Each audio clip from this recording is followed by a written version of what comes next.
Milorad Pupovac, istaknuti četnik koji živi na državnom proračunu 30 godina, govori da sve što se dogodilo na koncertu Marka Perkovića Thompsona predstavlja odsustvo osjećaja za ljude koji žive u Zagrebu i koji se tih pjesama boje. Imamo problem prokletstva i nerazlikovanja domoljublja, patriotizma koje neće biti povezano sa zločinačkom NDH i ustašama. Komentirao je i odgovornost Andreja Plenkovića, globalista i veleizdajnika, za događaje na koncertu. Nakon ovoga što se dogodilo, nema neodgovornih, a da imaju vrstu državne i javne odgovornosti, malo ih je. Što se tiče mene i stranke, dok smo bili dio vladajuće većine, nije bilo ovoga i na ovakav način. Znamo kada je sve počelo. Dragi Hrvati, nadam se da sada shvaćate zašto je Hrvatskoj potreban jedan hrvatski kanal i jedan hrvatski medij. Tek sada, nakon završetka koncerta, četnici i ostaci jugokomunjara izviruju glave i pljuju sve hrvatsko. A tu naravno prednjači Milorad. Nijedan medij neće vam ovo pokazati u cijelosti, ali ja hoću. U nastavku pogledajte cijelu presicu četnika Milorada Pupovca. Koji je zaključak predsjedništva oko koncerta? Predsjedništvo nije imalo raspravu o koncertu. Nije kod predsjednika SDSS-a izazvalo tu vrstu ni oduševljenja, niti suprotnih osjećaja, kao što je to slučaj sa dobrim dijelom drugih aktera u hrvatskom političkom, medijskom i svekolikom životu. Mi smo samo čekali što će se dogoditi. I nadali se da se neće dogoditi ono što se dogodilo. To znači da su se drugi događaji od ranijih godina preselili u centar hrvatskog društvenog, ekonomskog, kulturnog, znanstvenog i političkog života. I da je Zagreb nalikovao na sva ta prethodna mjesta na kojima su se, hoćete molim vas pustiti samo ovaj slajd, na kojima se slavilo Antu Pavelića, njegove vojne i političke suradnike, iza kojih je ostao strašan zločinački trag prema pripadnicima srpskog, romskog, židovskog naroda i prema antifašistima i protivnicima toga režima, naročito hrvatske nacionalnosti. Uzvikivanje ustaškog pozdrava za dom spremni, za kojeg vidite da je u potpisu svakog ovog dokumenta koji svjedoči o deportacijama i seljavanjima, što smo na brzinu skupili da vam prikažemo, jeste veličanje ustaštva. Jeste čin obnavljanja ustaškoga duha. Tobože kroz pjesmu. Tobože kroz slobodu izraza umjetničkoga. Ali to ništa nije od toga. To je protivno svakoj slobodi. Naročito slobodi onih koji žive kao pripadnici manjinskih naroda, poput srpskoga u Hrvatskoj. Ali isto tako i svim drugim slobodno mislećim ljudima i slobodno osjećajućim ljudima u Hrvatskoj.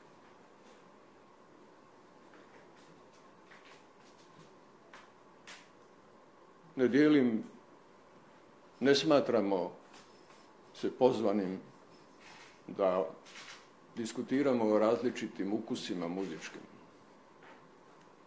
o vrsti domoljubnih pjesama ili o vrsti pjesama kojima će se veličati religija, obitelj, dom, ali samo dotle dok se kroz njih ne veliča ustaštvo. samo dotle dok se kroz njih i posredstvom njih ne obnavlja duh ustaštva. Reći ću na kraju to. Imam pravo na to. Jer sam jedan od ljudi koji smo stvarali ovu Hrvatsku. Od 90. njezinih prvih višestranačkih izbora pa do zadnjega koraka u pristupanju Europskoj uniji. Ali ako je ovo Hrvatska, nakon 35 godina, koja nije u stanju razlučiti jednu vrstu domoljublja, u kojoj će biti mjesta i za drugu vrstu domoljublja, onda nego će se puštati prostor za ovu vrstu poruka, onda sam zabrinut. Za stanje duha u Hrvatskoj i za njezinu budućnost. Toliko o toj stvari danas, a sutra ću govoriti više na tu temu tamo gdje trebam, a to je Hrvatski sabor. Može ipak još jedno pitanje oko ovoga. Kako komentirate izjave HDZ-ovaca? Evo, citirat ću Jandrokovića. Slavili smo zajedništvo i vjeru, ponosni smo na našu mladost. Ne želim dovoditi ničije pravo da slavi osjećaj zajedništva i da slavi mladost. Ali ako se na tom slavlju čuju pozdravi kao što je ovaj,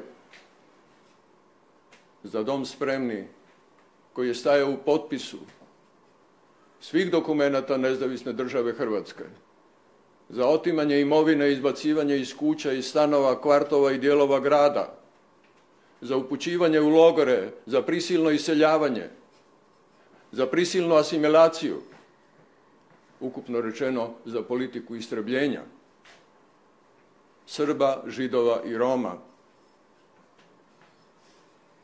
onda, nažalost, nešto nedostaje u tom slavljenju zajedništva i u tom slavljenju mladosti. Nedostaje distanciranje od ovoga. Jasno i glasno. U kojem će mladost nesmetano slaviti sve ono što nije povezano sa historijskim zločinom koje su ustaše ostavili iza sebe, koje je NDH ostavila iza sebe. I hrvatsku mladost rasteretiti od toga. Jedino ako se nešto drugo nema na umu, a to je da se ne želi odustati od toga. A onda je to druga stvar. A onda ćemo i o tome govoriti, ali ne danas. Je li onda je sporno da je predsjednik vlade s ministrima bio na probi prije koncerta, da su predsjednik Sabora i članovi vlade bili na tom koncertu? Neki su bili na dužnosti. Neki su otišli iz nekih razloga koji meni nisu poznati. U svakom slučaju, nakon svega što se dogodilo ovdje, u ovoj ulici, susjednoj ulici Bogovićevoj i Cvjetnom trgu sa Preradovićevim spomenikom i sa crkvom pravoslavnom na tom trgu, predstavlja odsustvo minimalnog osjećaja za mladost koja raste u ovom Zagrebu, za ljude koji žive u ovom Zagrebu i koji se tih pjesama boje, koji se tih pjesama sjećaju, kojima je njihova mladost, kojima su djeca završavala u Jasenovcu, kojim su starci završavali u Jasenovcu, u Jadovnu, u Danici, Logorgradu i drugim mjestima. Da, mi imamo problem prokletstva, nerazlikovanja, domoljublja, patriotizma koje neće biti povezano sa zločinačkim nezavisnom državom Hrvatskom i sa ustašama. Da, mi imamo prokletstvo što je naša politika, što je naša crkva ovdje većinska, što su naši mediji u dobroj mjeri u proteklih nekoliko dana bili nesposobni da razluče što je dobro, a što je zlo.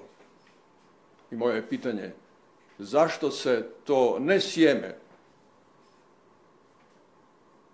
zašto se taj duh zla ostavlja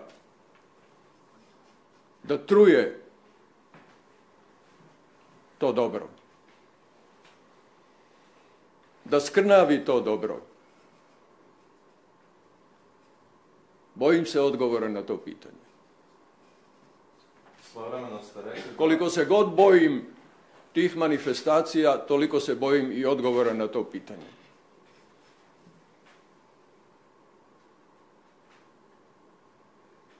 Izvolite. Svojevremeno ste rekli da je Andrej Plenković čovjek kojeg treba plaćati suhim zlatom. Da je njegova vrijednost očito vrlo velika i neupitna. U svim godinama njegovih vlada, od tog trenutka kad ste ga vi nazvali čovjekom kojeg se treba plaćati suhim zlatom, su se dogodile sljedeće stvari. Kurikularna reforma, koja je u sebi sadržavala mogućnost građanskog odbora, se raspala. Ništa se s njom nije dogodilo, iako još uvijek postojao potencijal da se s nešto s njom napravi u trenutku kada je prva vlada Andreja Plenkovića preuzela vlast u Hrvatskoj. Osnovano je povjerenstvo kako bi se odlučivalo što i kako sa pozdravom za dom spremni i u kakvim okolnostima, pa se i tu dogodio jedan fazni pomak prema desnu. Visoki prekršajni sud je donio presudu da Marko Perković Thompson ima pravo izgovarati tu poruku na početku svoje izvođenja pjesme Vojna Čavoglava. Naravno da je pravosuđe u Hrvatskoj potpuno neovisno o politici. I u konačnici ste dobili 500.000 ljudi koji viču za dom spremni. Mislite li dalje da to nema baš nikakve veze s tim čovjekom kojeg treba platiti suhim zlatom?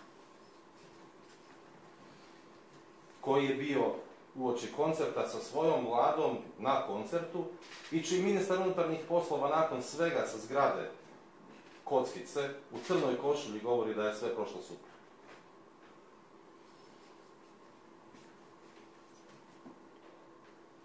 Odgovorit ću vam na sljedeći način. Nakon ovoga što se dogodilo, a tome su prethodile stvari o kojima vi govorite, ali niz drugih stvari koje ne govorimo, nema neodgovornih u ove stvari,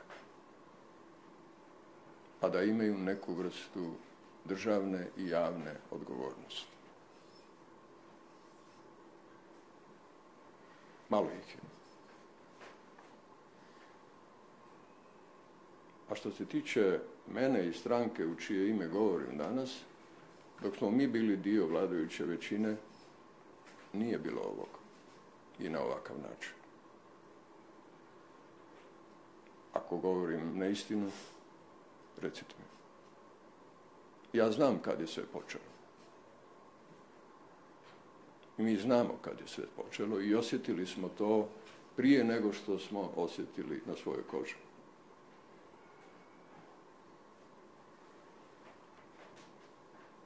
Kad smo prije izbora i nakon izbora dobili traku kakvu smo nosili 1941. do 1945. I u ovom gradu, kao nepoželjni.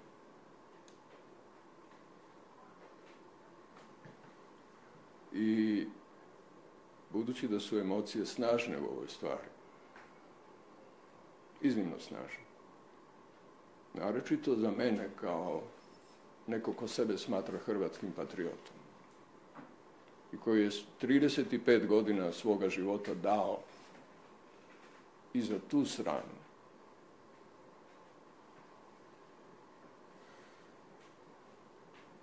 ovo je za mene poražavajuće.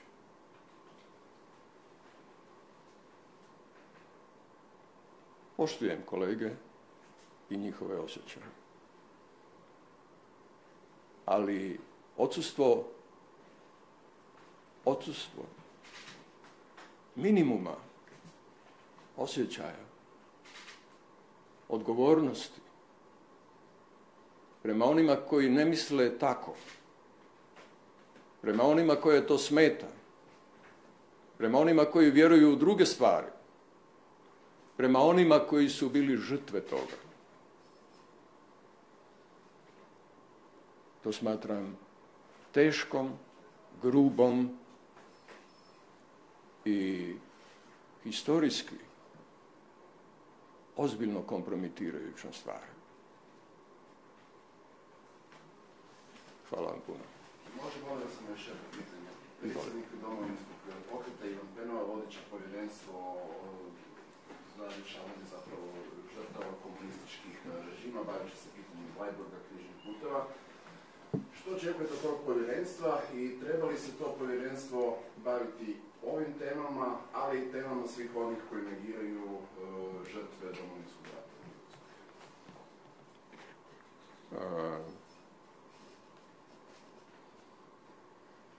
Ne znam koji su to koji negiraju žrtve Domovinskog rata, a da bi to imalo veze sa mnom i sa Hrvatskom.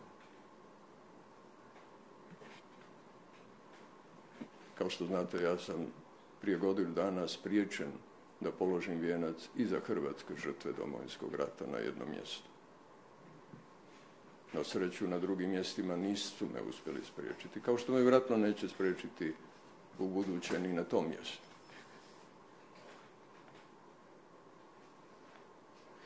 Što se tiče žrtava stradalih na kraju Drugog svjetskog rata, što u borbama, što nakon borbi, borbama koje su trajale više dana nakon što su svi drugi kapitulirali.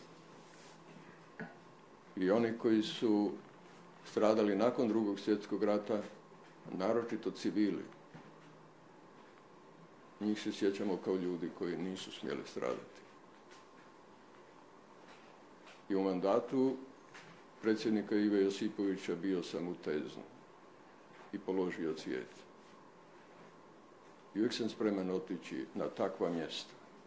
Ali na mjesta na kojem će se te žrtve koristiti za obnovu i slavu ustaša i ustaškog režima, nema šanse. Nema te mogućnosti. Ne zato što sam pripadnik srpskog naroda, nego zato što vjerujem u drugačije društvo, u drugačiju naciju, u drugačiju slobodu.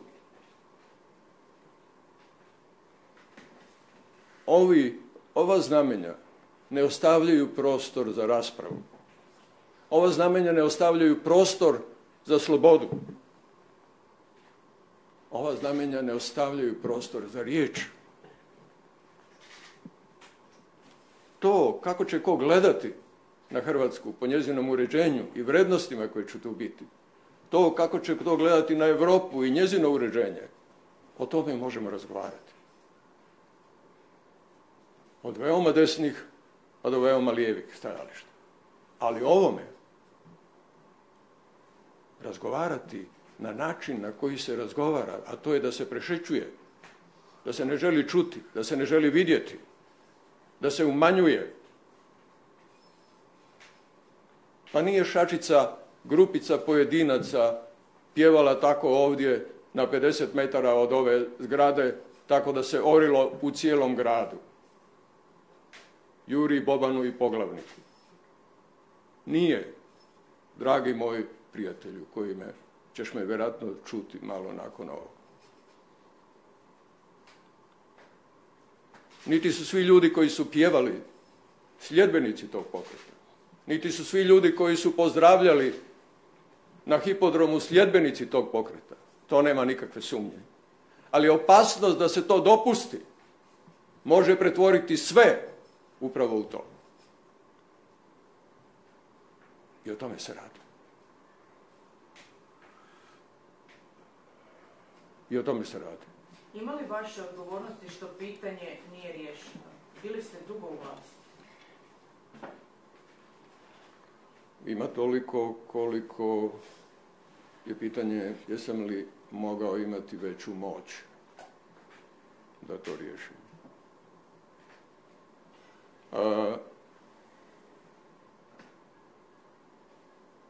Ali htio bih vas zamoliti jednu stvar. Jeste mene vidjeli da raspravljam u medijima, bilo da slavim, bilo da kritiziram događaj u zadnjih 10 dana? Jeste vidjeli mene da sam upao u rezignaciju totalnu ili da sam upao u slavlje i veličanje toga što će se dogoditi i kako će se dogoditi koncert na kojem dolazi 500.000 ljudi? Na kojem je barem 10% moglo biti tih koji iskreno vjeruju u vrednosti ovoga pozdrava i politiku koju on sa sobom simbolizira. Ako mislite da današnji predstavnici Srba mogu osloboditi Hrvatsku od nasljeđa ustaštva stvorenoga od 90. na ovamo, ja ću vam reći, teško se varati.